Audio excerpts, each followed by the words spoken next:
kepada Allah Subhanahu wa taala, janji Allah, falanuhyiyannahu hayatan thayyibah, maka kami akan memberikan kepadanya kehidupan yang baik, kehidupan yang bahagia, kehidupan yang menyenangkan, kehidupan yang menenteramkan. Ikhlas semua yang dimuliakan oleh Allah Subhanahu wa taala.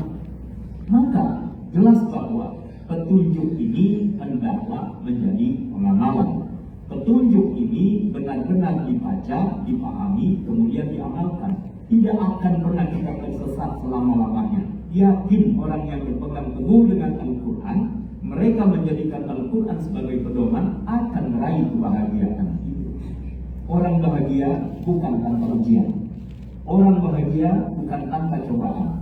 Tetap ada musibah datang kepada kita, tapi Allah berikan kemampuan untuk menyikapi dari apa-apa yang mungkin sebenarnya tidak menyenangkan untuknya.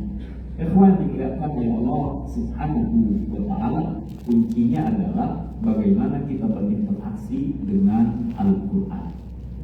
Saya ceritakan ada seorang wanita di salah satu negeri Timur Tengah. Oleh dokter sudah divonis kanker otak stadium 4. Kanker otak stadium 4. Dalam keadaan yang sudah lemah. Ya, kemudian dokter menyarankan, ya sebaiknya nantilah hidup.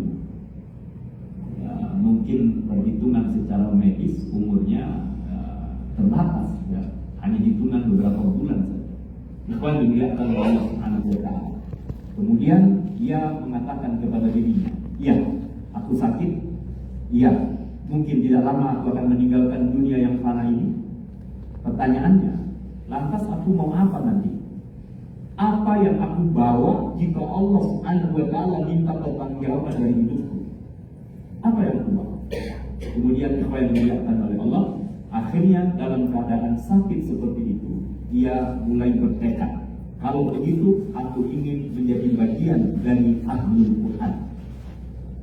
Dalam keadaan sakit kanker otak stadium 4, dia kemudian berusaha untuk menghafal Al-Quran yang dimulai dengan membacanya, kemudian bertekad untuk menghafalnya. Ikhwas semua yang dimuliakan oleh Allah Subhanahu wa taala, ayat demi ayat, surat demi surat, juz demi juz, akhirnya khatam 30 juz.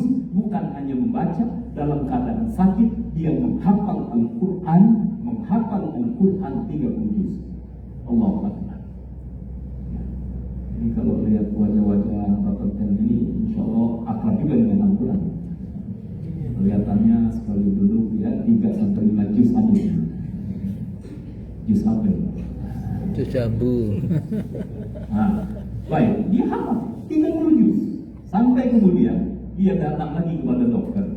Kemudian diperiksa semuanya penyakitnya. Dokternya kemudian mentakbir, Allahu Akbar, Subhanallah, Alhamdulillah, La ilaha illallah, Allahu Akbar. Dia heran, ada apa dokter? Setelah saya periksa lagi, ternyata Allah berikan karunia kepada engkau, Allah sembuhkan penyakitmu. Ikhwan yang dimuliakan oleh Allah Subhanahu wa taala. Jadi Al-Quran jelas menjadi pedoman buat kita semuanya. Banyak orang yang terancam secara ekonomi ketika dia berinteraksi dengan Al-Quran. Dan ini dijamin oleh Nabi. Khairukum man ta'allama Al-Quran wa 'allama. Sebaik-baik kalian adalah yang belajar Al-Quran kemudian mengamalkan isi kandungan Al-Quran, mengajarkannya, belajar mengajar Al-Quran. Maka Ramadan ini sebagai bulan Allah Subhanahu wa taala turunkan Al-Quran, mudah-mudahan membuat kita semakin intensif berinteraksi dengan Al-Quran. Bersungguh-sungguh lagi berusaha memahami isi kandungan Al-Quran dan kemudian berusaha untuk mengamalkan dengan sebaik-baiknya.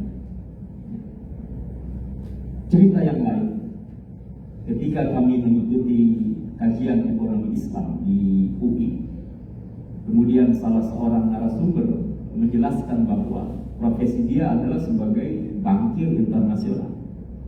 Kemudian dia mengatakan, saya setiap kali akan mengambil keputusan, setiap kali harus membuat kebijakan, kata beliau, saya ambil mushaf Al-Quran, lalu saya buka halaman yang mana saja, Saya mulai dari ayat yang mana saja saya baca, saya selalu mendapatkan petunjuk, saya mendapat ilham, saya mendapat inspirasi bagaimana membuat keputusan dan mengambil kebijakan-kebijakan.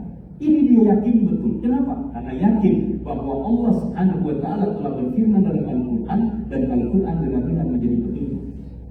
Maka ikhlas semua yang dimuliakan oleh Allah Subhanahu wa Ta'ala, jika kita kembali kepada kebahagiaan, ya diterjemahkan kebahagiaan itu bisa ketenteraman, bisa ketenangan, ya bisa sesuatu yang menyenangkan. Maka yang dimuliakan oleh Allah Subhanahu wa Ta'ala, ternyata iya, semua kita inginnya bahagia, inginnya tenang, inginnya tentram, dan kuncinya adalah ketika kita bersama dengan Al-Quran. Lalu apa yang kita lakukan dan bagaimana petunjuk Al-Quran supaya kita meraih kebahagiaan? Di antaranya yang pertama, Allah Subhanahu wa Ta'ala sebutkan kaitan dengan ketakwaan, ya. Takwa kepada Allah Subhanahu wa Ta'ala, imtithalul awamirillah wajtinabu nawahihi, melaksanakan apa yang diperintah oleh Allah Subhanahu wa Ta'ala dan menjauhi apa-apa yang dilarang olehnya. Dan ternyata kunci bahwa kita mendapatkan kebahagiaan salah satunya dengan ketakwaan dibuktikan oleh Allah Subhanahu wa Ta'ala. Dan tidak ada hoax dalam apa yang Allah firmankan, pasti benar, pasti terjadi. Di antaranya surah Al-Talaq ayat 2, ayat 3. Al-Talaq, Allah Subhanahu wa Ta'ala menyebutkan misalnya, wa may yattaqillaha yaj'al lahu makhraja wa yarzuqhu min haitsu la yahtasib. Wa may yatawakkal 'ala Allahi fa huwa hasbuh. Ikhwan dimuliakan oleh Allah Subhanahu wa Ta'ala, Allah menjamin siapa yang bertakwa kepada Allah, yaj'al lahu makhraja, Allah Subhanahu wa Ta'ala akan berikan jalan keluar untuknya. Wa yarzuqhu min haitsu la yahtasib, dan Allah akan karuniakan rezeki dari jalan yang tidak diduga. Wa may yatawakkal 'ala Allahi fa huwa hasbuh.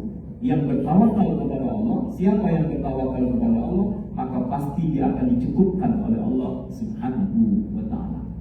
Berapa banyak orang yang tidak bergelimang harta, berapa banyak orang yang menjadi orang biasa tapi hidupnya jauh lebih bahagia daripada orang yang banyak harta. Kenapa? Kadang orang yang berlimpah harta tidak pernah merasa puas dengan apa yang sudah dia miliki. Bertambah, ingin ditambah lagi, ditambah lagi, ditambah lagi. Ikhwan yang dimuliakan oleh Allah Subhanahu wa Ta'ala, mudah-mudahan Allah jadikan kita orang-orang yang qanaah. Tetap wajib usaha, tetap wajib untuk melakukan sesuatu, tapi siap menerima apa yang diberi oleh Allah Subhanahu wa Ta'ala dengan kebahagiaan, dengan kesenangan, dengan kesyukuran. Ikhwan dimuliakan Allah Subhanahu wa Ta'ala. Jadi sekali lagi bahwa ketakwaan ini mendorong kita untuk hidup bahagia. Dan Al-Quran memberikan petunjuk itu, bagaimana kita benar-benar melaksanakan apa yang Allah perintahkan dan kemudian menjauhi apa yang dilarang oleh Allah Subhanahu wa Ta'ala. Lihatlah hari ini, berapa banyak orang-orang yang tadinya bangga dengan hartanya, tapi karena diiringi dengan ketamakan, diiringi dengan kesombongan, apa yang viral sekarang itu, flexing, bahkan senang memamerkan kekayaannya. Apa yang terjadi? Allah sangat mudah untuk mengambilnya. Allah sangat mudah mengubah nasib itu. Ya. Sebagaimana kalau sejarah disebutkan Qarun kurang apa? Harusnya dia dengan segala kekayaannya bisa melakukan apa saja. Tapi ternyata Qarun pun tidak bisa menyelamatkan dirinya ketika Allah sudah murka. Ya. Qarun tidak menerima apa yang disampaikan oleh Nabi Musa. Pastakbaru, dia sombong. Qarun, Haman, kemudian Fir'aun, wa Qarun wa Fir'aun wa Haman.